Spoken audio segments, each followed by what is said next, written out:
handle the truth.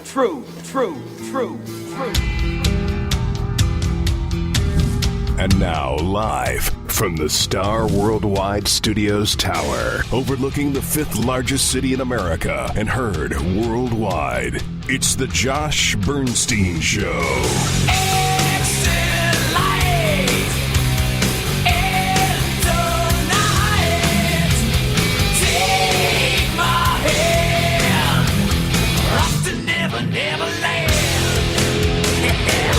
Liberal hypocrisy and leftist lunacy exposed and dismantled with intellect and facts. And now, here's your unapologetic host, Josh Bernstein. Welcome to another hard-hitting edition of the Josh Bernstein Show.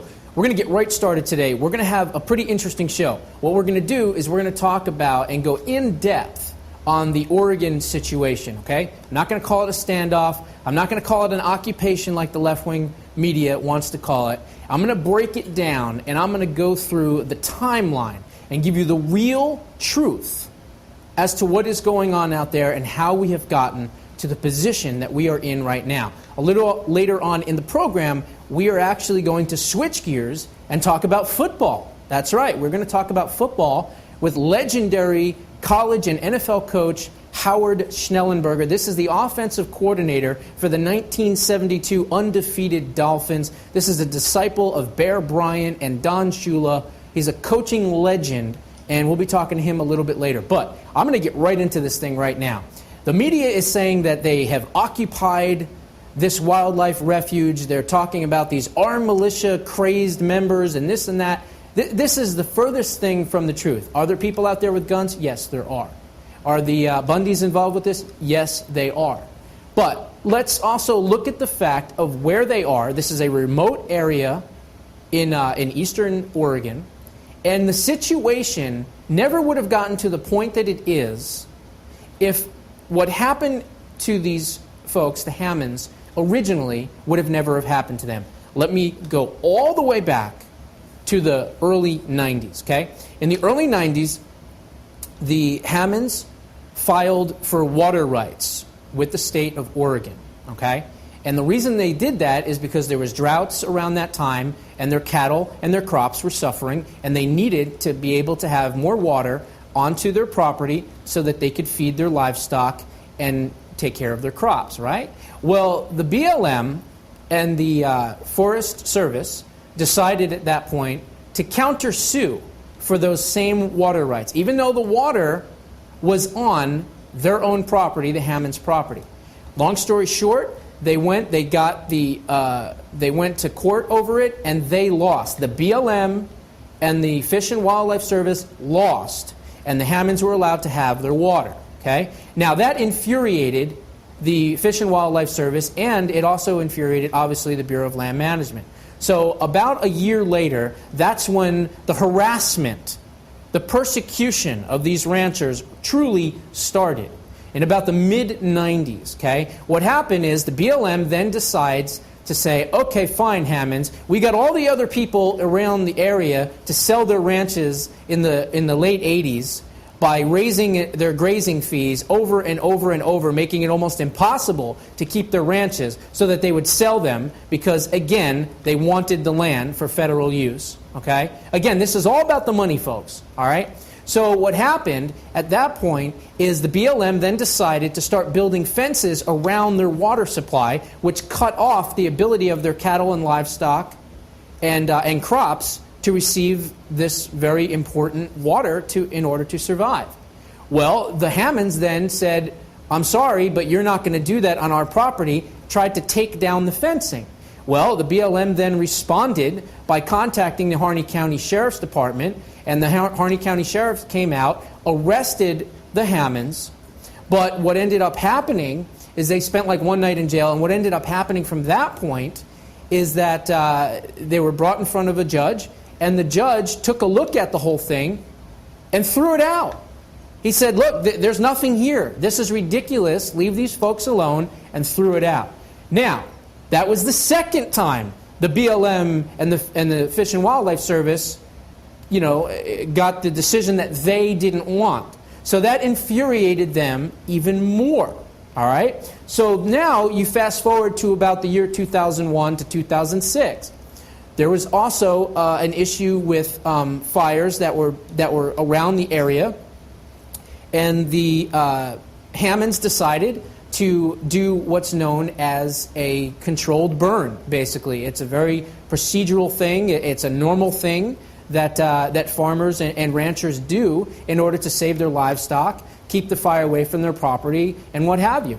And so it's called a prescribed burn. So that's what they did.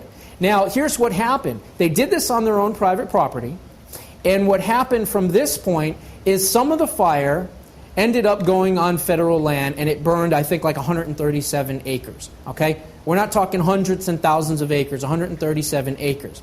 So the BLM and the Fish and Wildlife Service then used that once again as another excuse to come after the Hammonds and these ranchers. And then what they did is they reached out to the police again, Harney County Police, and they got them to file charges against them for the fires, for arson, basically. And what happened is they ended up being arrested. They ended up going to court, all right?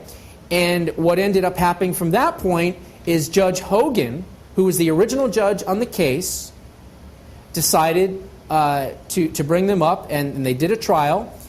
And what ended up happening is they were found guilty of arson or whatever it was, and one of them served a year. The younger son, Dwight, served a year, and the father, I believe, maybe I have the names mixed up. One of them served 3 months, one of them served a year. So the total was about a year and 3 months. This did not satisfy the BLM and the Fish and Wildlife Service. Okay, they wanted these guys to sell their property. They asked them repeatedly to sell their property, and the Hammonds refused to do it.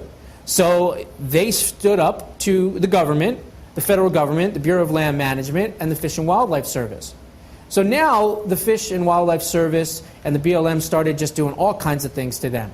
All right? It wasn't enough that they served prison for something that they really didn't even do and never should have done. As far as being in trouble for this. They started closing off roads around their property, making it harder for their cattle to go around. They started doing all kinds of things, setting other fires. The BLM and the Fish and Wildlife Service just absolutely harassed the Hammonds for years. Okay? Now, what happened is that in 2011, 5 years, mind you, 5 years after the charges, 5 years after they served time and after the charges were filed, okay, they refiled charges. They appealed the original conviction under the Federal Anti-Terrorism Act of 1996. They took an obscure passage in this legislation, which is used for true terrorism, okay? If you set a fire in the middle of Chicago, yeah, that's going to be terrorism. If you set a fire, a prescribed burn that everyone is used to doing as farmers and ranchers, that's a different story. So they used this draconian rule to reassign, if you will, the prison terms and retry them, if you will. Now, in the retrial, and by the way, this was ordered by U.S. Attorney Amanda Marshall, who, by the way, has since resigned, which I'll get to in just a second. She's an Obama appointee, all right? She directed the Solicitor General of Oregon, all right, to challenge the Hammonds' original prison sentence. Now, who is Amanda Marshall? Well, Amanda Marshall is a left-wing radical activist. She has absolutely no federal experience at all. She was plucked from relative obscurity from the Oregon Department of Justice, where she specialized in helping children terminate their parental rights. All right? This is someone that grew up on a hippie commune. Her sister was involved with drugs. She followed the Grateful Dead around the country. I mean, just a deadbeat. And then eventually, I guess she, straightened herself out, whatever. But anyway, no qualifications. As a matter of fact, the people that when she was first appointed were like, who is she? We have no idea who she is. So Obama appoints this person based on the recommendation of Ron Wyden, who is a senator in Oregon. And Ron Wyden's last two recommendations were both males. All right, so he got pressured from the Oregon, the Oregon Women's Lawyers Group, to start looking at putting a woman into a high-powered position like that. So again, she was unqualified. The only reason she was put in that position was because she was a woman. Typical things that the Obama administration will do. All right, they look for the most left-wing person they can find who's unqualified, and they put him in the highest positions of power. Now, here's what's interesting. This lady, Amanda Marshall, has since resigned. Now, when she resigned, she said it was because of, quote, health reasons.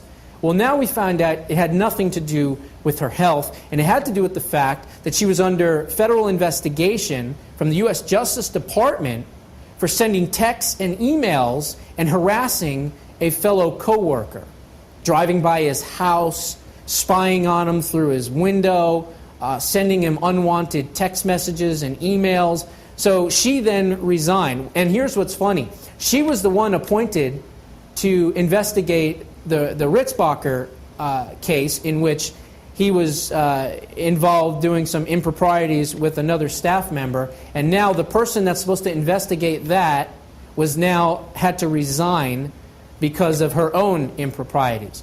So here's where this has gone, right? They then use this rule, okay? And by the way, Judge Hogan said that his original sentence was just, and that anything more than that, to charge them on terrorism charges like that, would be inhumane and cruel punishment and did not fit the type of offenses that they had, okay? So then what happened is you've got this new judge, this Ann Aiken, another left-wing activist appointed by Bill Clinton, and she then decided to re-up the charges, and the terrorism rule has a 5-year mandatory minimum, okay? Now, who is Judge Aiken? Well, Judge Aiken, again, it was appointed by Bill Clinton, but her husband was a longtime Democratic operative, herself a longtime Democratic operative. Her late husband, as a matter of fact, was the chair of the Oregon Democratic Party. So you can see how all of this is lining up. Now, the media wants to go around and not tell you any of this. They just want to call the Hammonds terrorists or arsonists or what have you. But the truth is, the real terrorists in this case are the Bureau of Land Management, as they were in the Bundy case, and the Fish and Wildlife Services of Oregon, okay? These are the ones, and in particular, what is her name? I have it here. Where did it go? Kagel, I think her name is. Kagel or Kanji or something is her name. She's the head of the local federal Bureau of Land Management. She's the one that pressured the BLM to then go and look at this case again, appeal it to the Ninth Circuit. They ended up winning that appeal, and then therefore having these folks go back to prison. All right? They've already served time for something that originally, when they were arrested for, the judge threw out and said was not the type of crime that deserved this type of punishment. But yet, the Bureau of Land Management, who didn't get their way, decided, oh, no, no, no, no. We're going to go after these ranchers. They refused to sell their property. They refused to do this. They refused that. The iron hand of the government's going to force these ranchers out. So now what happened? Well, January 4th, unfortunately, these two Hammond folks, the older father and the son, reported to prison to finish out the rest of their term. Okay? The older gentleman will be 79 years old. 79 years old he'll be when he gets out of prison. This is almost a death sentence for him. The younger son will be, I think, right around 50.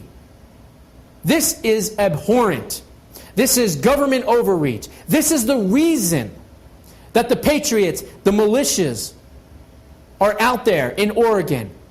It doesn't have anything to do with being a terrorist, a domestic terrorist, taking over land or anything like that. It's a stand for state rights, for property rights, for individual rights, and ultimately for not trampling on the Constitution. Okay? You're not going to hear that on MSNBC, CNN, ABC, CBS, any of them. Even Fox, you're not going to hear that. All right? You're only going to hear that on my show, on the Josh Bernstein Show. Now, I'm calling for Senator Ted Cruz and presidential candidate as well, Donald Trump. They're both presidential candidates. I'm calling for both of them to demand that Congress opens up a full, independent investigation into the Hammond case. These folks should not be rotting in a jail cell. They should be on their property. The folks that went out there shouldn't have had to go out there at all. This is another egregious example of the government's overreach.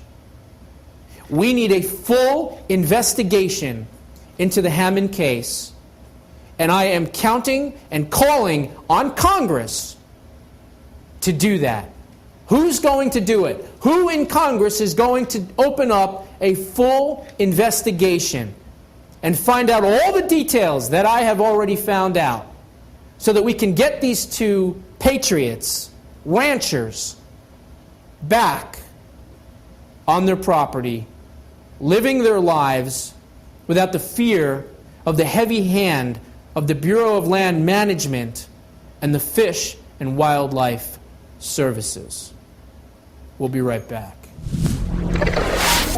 You're tuning into the Josh Bernstein Show, where Josh covers the news the way the liberal media would not dare. It's 3 a.m. and your children are safe and asleep. But there's a phone in the White House and it's ringing. Something's happening in the world. Your vote will decide who answers that call. Whether it's someone who already knows the world's leaders, knows the military, someone tested and ready to lead in a dangerous world. It's 3 a.m. and your children are safe and asleep. Who do you want answering the phone? I'm Hillary Clinton, and I approve this message.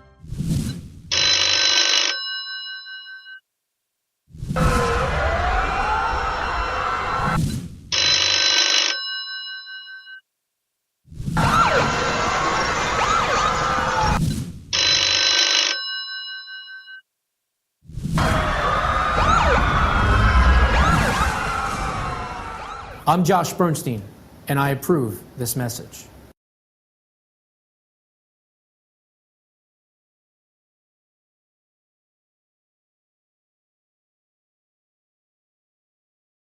Every once in a while, someone needs a hand. To hold, to comfort, to lift. All across America, people are joining hands with AMAC to support our nation's greatest values. Every AMAC member makes a difference, and the more who join, the stronger America will be. Stand with those who stand for freedom. Join AMAC. Better for you, better for America. Hi, Josh Bernstein here. Let me tell you about a fellow conservative and patriot named Arthur Mills. Arthur Mills spent 21 years serving our country. Now medically retired, he's still serving our country, but he's writing books now on how to protect it. Arthur has written 4 books, including the award-winning The Empty Lot Next Door. Unfortunately, due to his medical injuries sustained serving our nation, he must now use speech recognition software in order to write his books. His latest book, Friend or Foe, is an amazing story. Friend or Foe is a fun and entertaining modern-day animal farm that covers economics, environmentalism, and immigration. This story will help open the eyes of your children to the dangers of big government while frightening older readers with its modern-day relevance to many of today's issues. Friend or Foe is available for only $2.99 in both paperback and ebook versions at Amazon or through Arthur's website at www.branchingplotbooks.com. VA benefits only go so far, folks. Please, order Friend or Foe today. You're tuning into The Josh Bernstein Show, where liberalism is a mental disorder. And Josh is the cure. Okay, welcome back to the program. We're going to do one more real quick segment, and then we're going to get to our guest, Howard Schnellenberger. here in a little bit. But before we get to what we're going to talk about, I want to play this clip. Go ahead. And from every family who never imagined that their loved one would be taken from our lives by a bullet from a gun.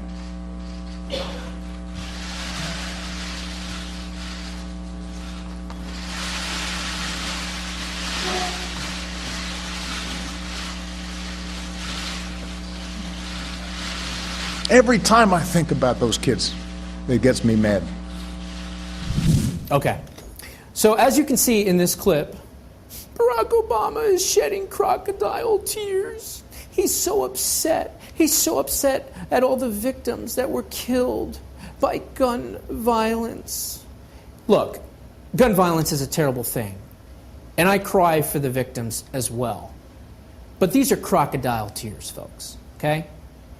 These are crocodile tears. The only thing that he's crying about is the fact that he can't get a full-on confiscation across all of his 57 states. Okay? That's what he's crying about.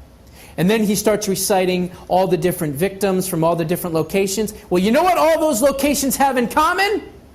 They're all in gun-free zones. That's what they have in common. So if you want to cry about something, why don't you cry about the fact that you're responsible? You and left-wing leaders and the anti-gun lobby are responsible for the fact that these people are no longer with us in these gun-free zones because people that are law-abiding citizens couldn't be in those areas to possibly stop these horrific attacks. Gun-free zones are dangerous. They kill people. Now, I don't have to go through everything. We're going to talk a little bit here about some of the egregious acts that are in this illegal executive order, by the way. All gun collectors now, so in other words, even if you're a private collector, you will now have to register as a gun dealer. So that takes away Billy Bob in, Memphis, Tennessee, that has a collection of old, cowboy guns, and he wants to sell one. Can't do it anymore. Now he becomes a dealer. They did that on purpose. All right. Now the next thing is they all have to have background checks. All right. There's now a waiting period and a background check at all gun shows. So you cannot no longer buy a gun at a gun show without a full background check and now a waiting period. Okay? This is what this executive order entails. Now, if you buy a gun online, from what I understand, manufacturers will now be forced to send those guns to a local gun store in your area for you to pick it up. And before you can pick it up, you will either A, have to pass a background check, or B, prove that you have permission to purchase that gun. Some states require that, some states do not. So it's an A, B, or A and B type scenario. Now, there's also been another caveat in this that talks about health and psychological health. I've said this before on many, many shows, and I'll say it again as a reminder. If your doctor asks you, are you depressed? Are you suicidal? Are you feeling sad? Whatever, and you answer that question yes, the next question out of their mouth is going to be, are you a gun owner? And if you answer that question that you are, you can pretty much assure that you're now going to be part of this new executive order list that will now look at you as a mental health issue. Now look, you could have gotten through a divorce. You could have broken up with your boyfriend or girlfriend. You could have lost your mother or father. You could have had a tragic event in your life that made you sad, that made you depressed, even temporarily. You go to your doctor and you tell your doctor that you're depressed and you're a gun owner, say goodbye to your Second Amendment rights.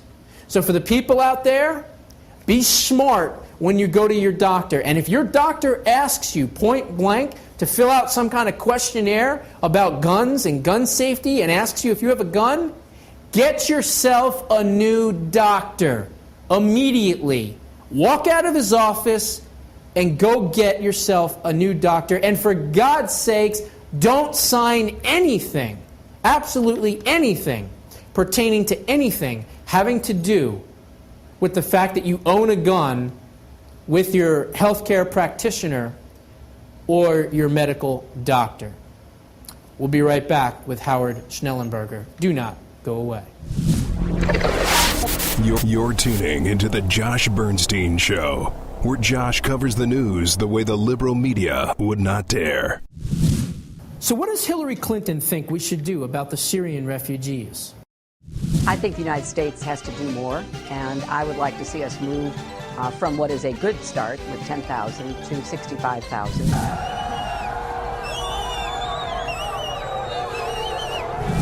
What does Bernie Sanders think we should do about the Syrian refugees? Do we have a moral responsibility to work with the rest of the world in providing help, bringing some of those people into this country? The answer is absolutely yes.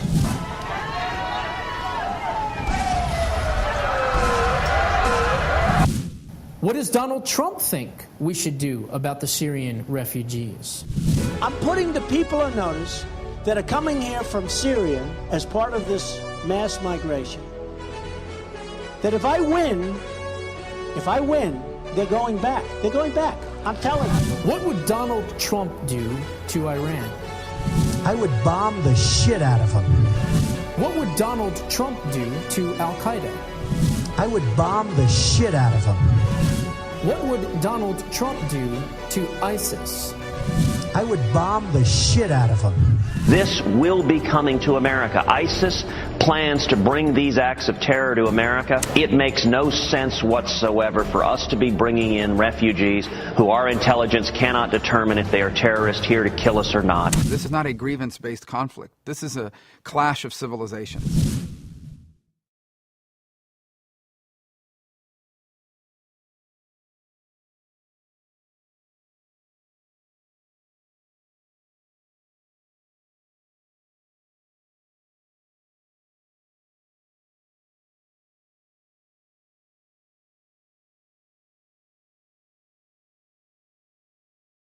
I'm Josh Bernstein, and I approve this message.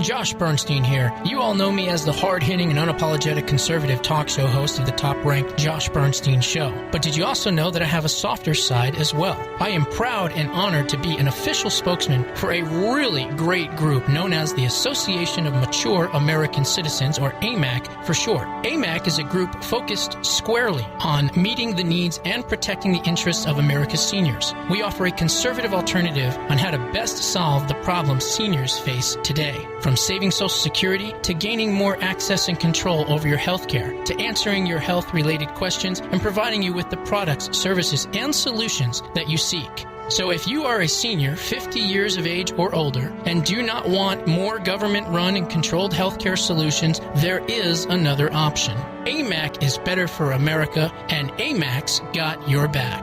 AMAC.US. AMAC.US.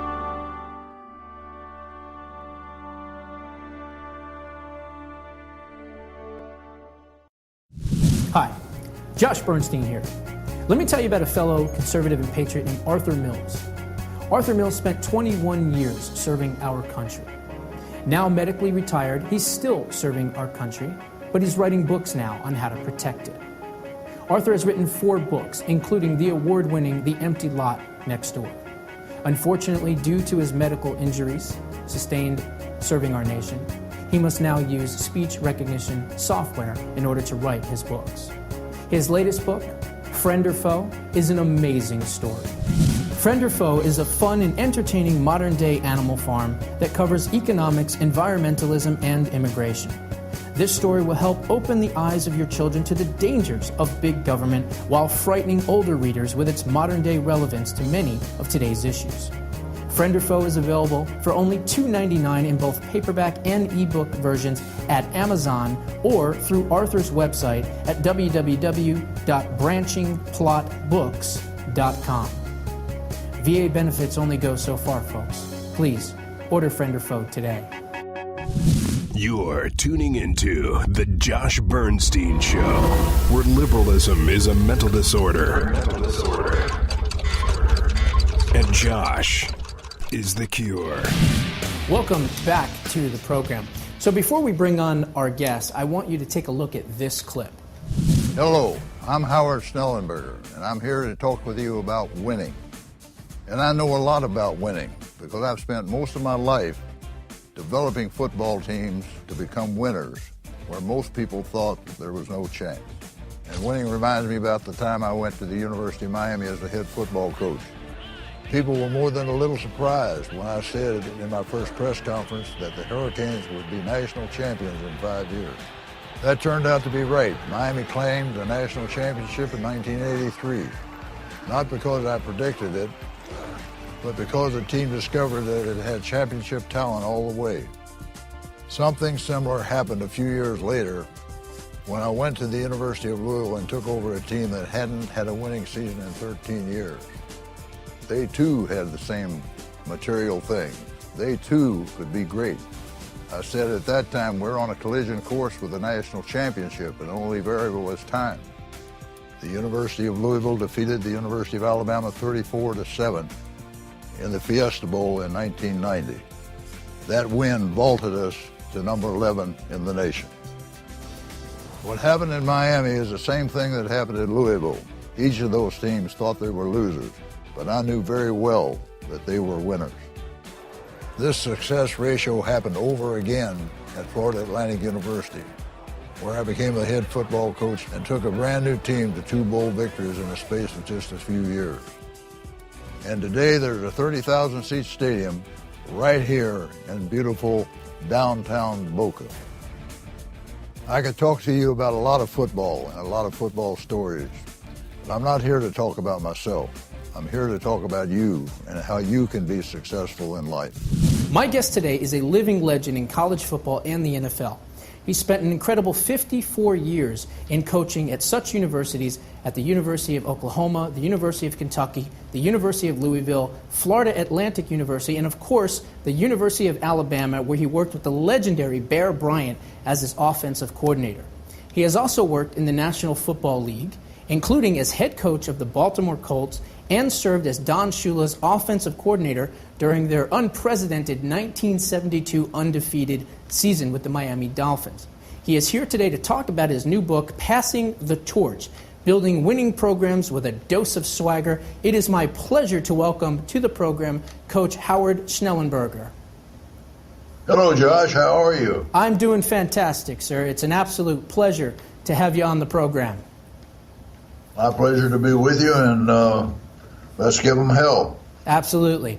So we're going to get into your book and talk about passing the torch, but before we do that, you played collegiately at the University of Kentucky in the 1950s. I believe you were a defensive end. Did you have aspirations to become a full-time professional athlete, or did you always have this itching for coaching? Well, obviously, I'm just like every red-blooded American football player. You look forward to the time you play in the National Football League, whether it be in America or in Canada. I was drafted by the Redskins way down the line because I had a military obligation, and they weren't going to pay me very much money, so I eventually took two stints up in the Canadian Football League, where I made $3,000 more than had I gone into the National Football League. But that was a dream. But knowing that wouldn't last forever, when I was about 12 years old, I knew I wanted to coach football, and that's been my dream since a young childhood. Gotcha. Now, you have had the honor to work with Paul Bear Bryant, the legendary coach at the University of Alabama. Bruce Arians of the playoff-bound Arizona Cardinals also has had the distinct honor of working with that coach. As a matter of fact, keeps a picture of Bear Bryant over his desk at the Cardinals facility. What makes Bear Bryant such an amazing coach, and what was the greatest lesson that you've ever learned from him? Well, let's go to a broader point first. First, we got to establish that I'm probably one of the only coaches that have ever been purely coached by Hall of Fame coaches. The 5 coaches that I have, Paul Bryant, Don Shula, George Allen, and Blanton Collier, and plus my high school coach, Paulie Miller, who had Paul Harning and I as freshmen through seniors at Flagey High School. So it wasn't that Bryant was the only one, but he and Paul and Don Shula were the 2 that I spent the most time with. The ones that they themselves had set records. Paul Bryant was the most winning football coach ever in college until it was broken by the 2 coaches, the 2 great coaches. What's his name from Florida State, and Bowden, Joe Paterno, and Bowden. Bowden. And then Don Shula still has a record of being the most winning coach in the National Football League, and that will never be broken.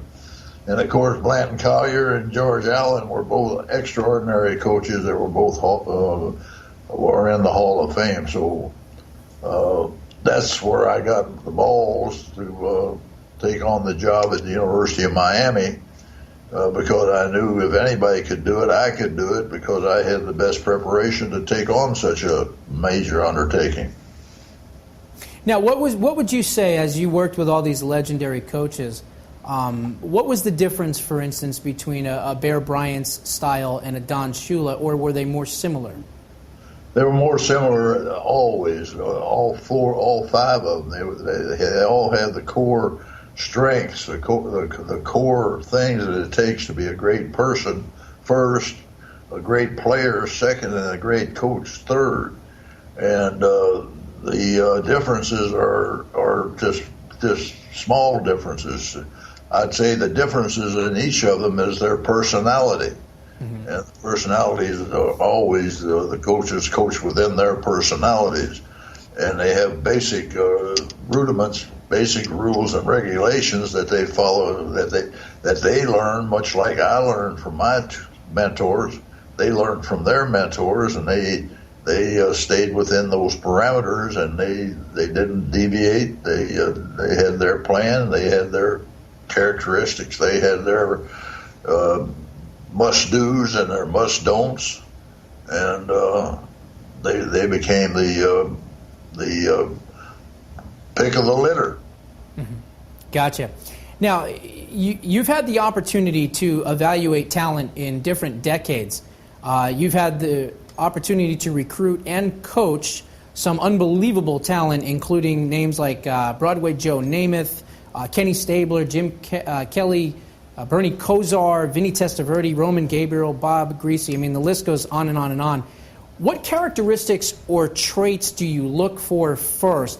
I think a lot of coaches these days look at the 40 time, they look at the shuttle run, they look at how high they can jump, and they kind of skip a little bit on the whole character issue. Was it for you always the character of the athlete first before their skill set? Well, you had to evaluate what you thought the strengths of this athlete was, and obviously being a man of character and of strength, and a guy that had high ideals and goals and had a good base was always very important. But you also had to be very sure that they could be successful at the level of competition that you were playing.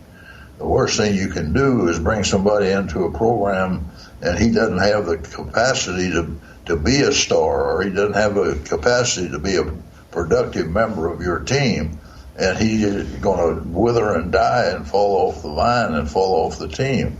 So they have to have enough talent. Now, you like to get about 25% of your team needs to be kind of superstars. You have to have. Paul Bryant said it in a very fashionable way. He said, when we established a team, we like to have 4 or 5 chiefs, but we sure as hell need the rest of them to be good Indians. And you can't have a team that's full of chiefs and no Indians. And on the other hand, you got to have some chiefs on top of that.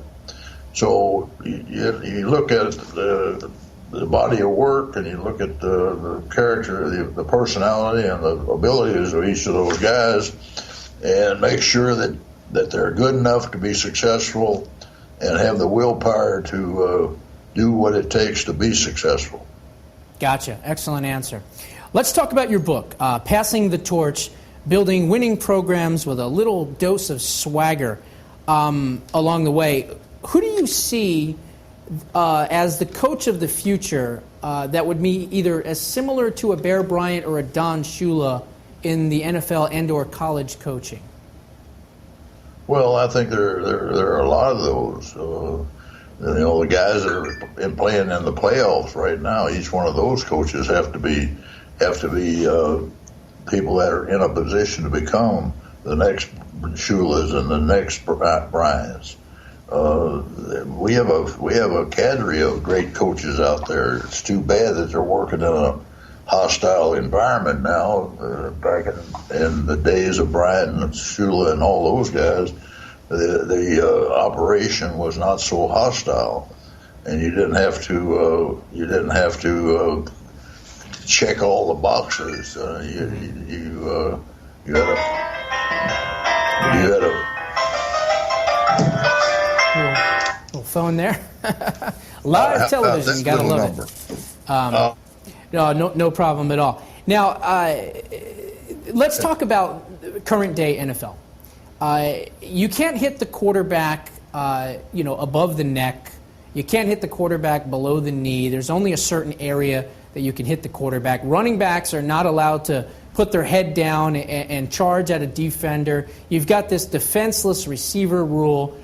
Are you seeing the NFL becoming a much softer league? And is the reason, do you think, behind those moves more for safety and protection, or to protect the multi-billion-dollar industry that the NFL has become?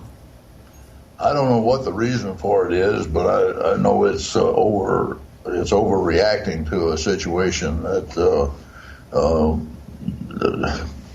has always strived to take out anything that might be extraordinary that would result in injury.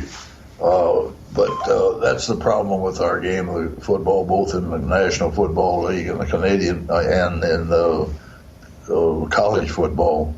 We have too many. We got too much bureaucracy. We got too many people making decisions. We have too many layers of responsibility, and we have too many fans that try to change the rules, try to change the complexion, try to change the beauty of our game, and as a result, we're flattening out, and the game is not nearly as pure as it was, and it's not nearly as receptible as it used to be. Gotcha. Let's switch back to college football. You've had a pretty amazing career, again, 54 years in college coaching, from head coach to different positions. You are undefeated in bowl games, 6-0 in bowl games. Let's talk about the recent developments in college football as pertaining to the playoff scenario that they are now running with. Are you a big fan of that? Do you think that it adds more excitement to college football? Or would you like it to be the way that it was with the bowl games, the way they were? Well, it's hard to say because you remember back in '83 when we brought our Miami team to the 50th anniversary of the Orange Bowl game. We played Nebraska, and we were about a 10, 12, 14-point underdog, and playing the best team to ever be put together by a lot of people's measure, and we were playing. We had five teams that were playing on that same day. We were playing in the last game in the Orange Bowl. That we started at 9:00 at night, and and we were playing number 1. We were ranked number 5. We were playing Nebraska played ranked number 1, but number 2 got beat at 2:00. Their game started at 12. About 2:30, they got beat. Right. We heard about that when we were in the hotel. At 4:00, number 3 got beat. We heard that on the buses going out to the stadium. And then right before we took the field, number 4 got beat. And now suddenly number 1 was playing number 5 for the national championship. So we had a five team playoff, as it turned out. Not by design, but just the way it worked out. So that was a pretty exciting day. Some people say that was the most exciting last game of the year for college football, and that game that we won in the closing seconds of the game when we knocked down a pass. They were going for 2 to go from 30 to 32. We were at 31, and we beat them going away 31-30. Mm-hmm.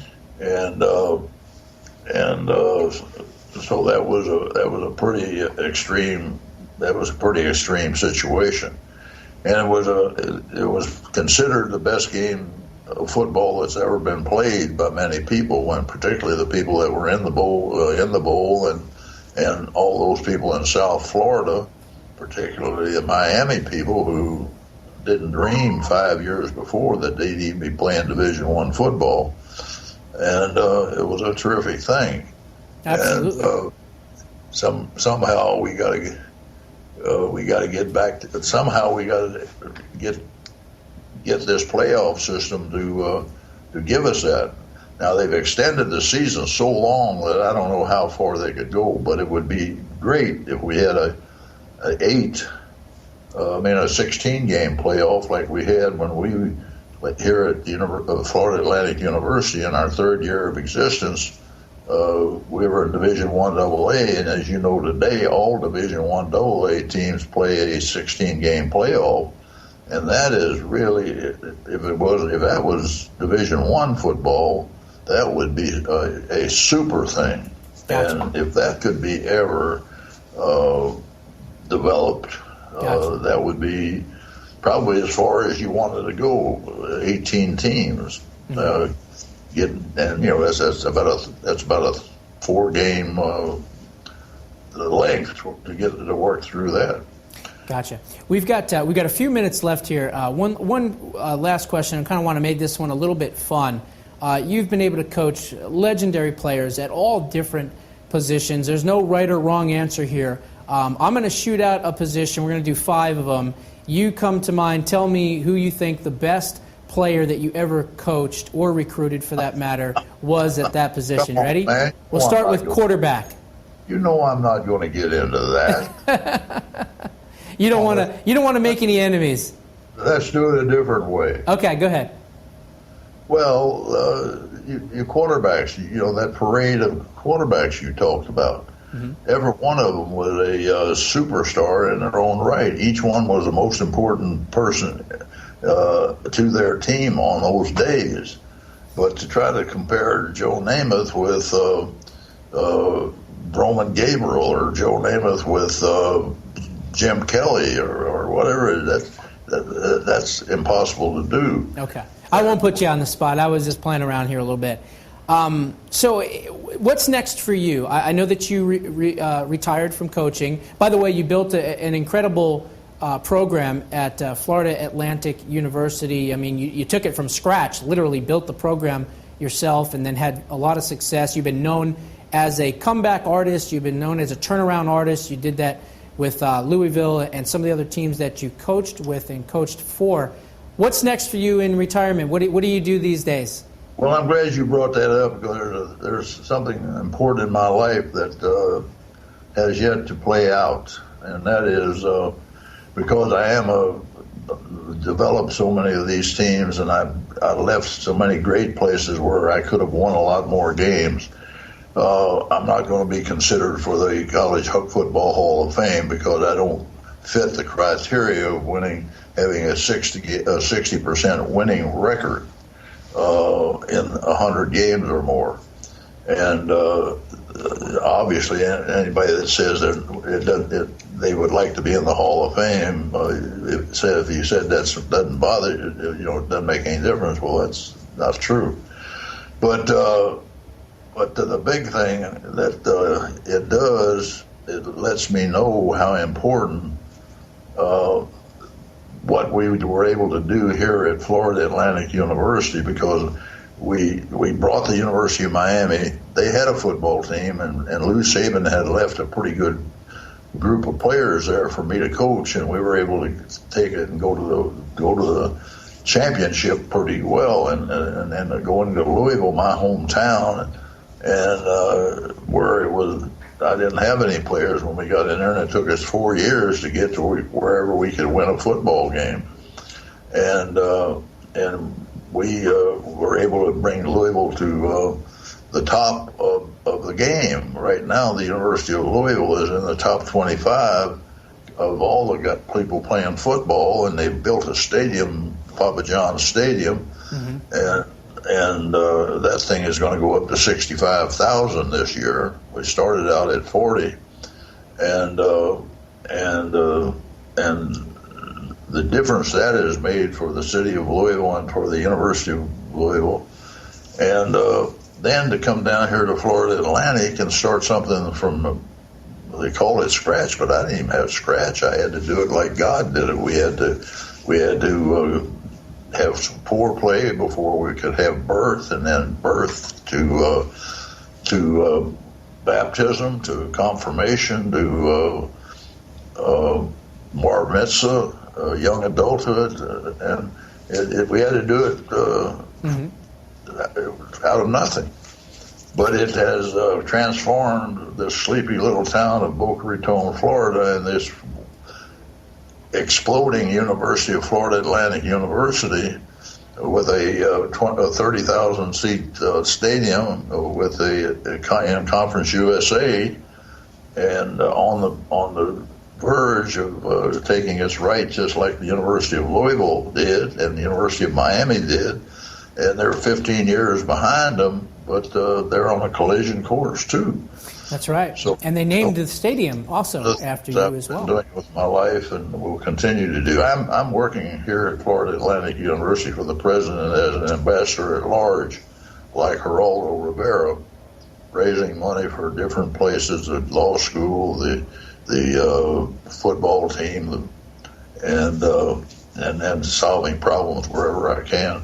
Gotcha. So life is good, and my family is all here. I had 18 people in my home for Christmas. First time it's happened in our life, because our family continues to wait. The life of a coach, moving around a lot. Yeah, exactly. And I didn't have to do anything but sit in my easy chair, and they came in the door and took care of themselves. And biggest day of Beverly in my life. Well, God bless you. I wish you nothing but the best of luck. The guest is Howard Schnellenberger. The book is Passing the Torch, Building Winning Programs with a Dose of Swagger Along the Way. It's been an absolute pleasure having you on the program, Howard. Thank you. And Skype is pretty nice, huh? Yes, it certainly is. And I appreciate you doing the Skype interview with us today, okay? Right. Take care. Right. God bless. Okay, folks, so that was legendary coach Howard Schnellenberger. Amazing coach, has been, like I said, 54 years. Check out his website, www.howardschnellenberger.com. Again, howardschnellenberger.com. That's all I got for this week. Until next week, God bless. Thank you for joining the Josh Bernstein Show. Unabashed, unafraid, and unapologetic. Holding America to a higher standard. For more information on the Josh Bernstein Show or to connect with Josh, just go to StarWorldWideNetworks.com.